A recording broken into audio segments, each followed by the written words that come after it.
when we do our getting started session, which I've sort of taken you through that the 3 Ps that we do, and we sit down and research what they could have bought over the last 3 to 6 months and go through that and then included in that, the 3 Ps is the position, the price, the property itself.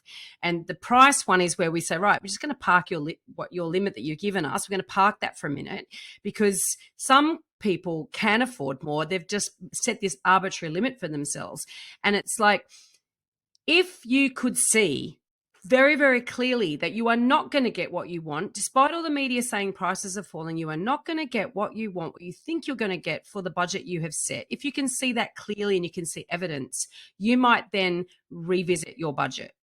But if you're still in la la land, you're still in dreamland, you're going to continue looking for a unicorn. You're going to never actually commit to anything, because nothing's going to match up to your expectations. You know what I mean? So that's a process that it's not foolproof. There are some people that are very resistant to evidence, right?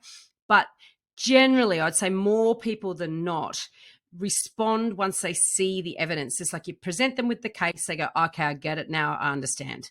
But until that time, they sort of fixate on some myths that are often perpetuated by friends who've managed to find a unicorn. And then often when you go back and check on that unicorn, it didn't really sell for that price they think it sold for, or it actually is a bedroom smaller, or it's on a main road, or there's something actually about it that means there's no way in a million years that is as good as you think it is. Or there's no way in a million years it's sold for what you think it's sold for. And it's being presented with that evidence. It can shortcut that decision to, oh, I get it. I know now I do need to, extend my budget.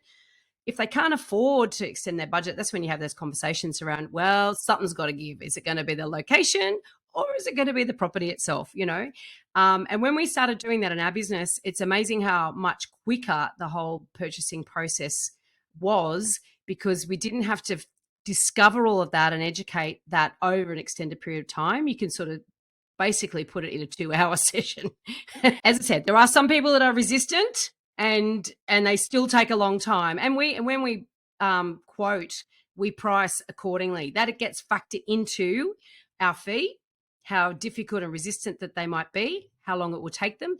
And sometimes even when we're quoting people in that sort of discovery phase, I'll even say to people as they keep adding more things to their list, you realize your fee is going up every time you open your mouth.